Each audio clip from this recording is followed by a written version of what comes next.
So guys, kain na po tayo. Naluto na po yung ating adobong manok sa pritong manok din.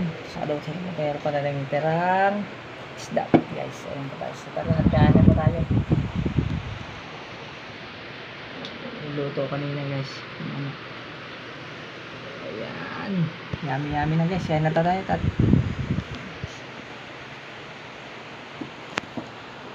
Ulam for today. Adobo. Meron pa tayong pritong manok.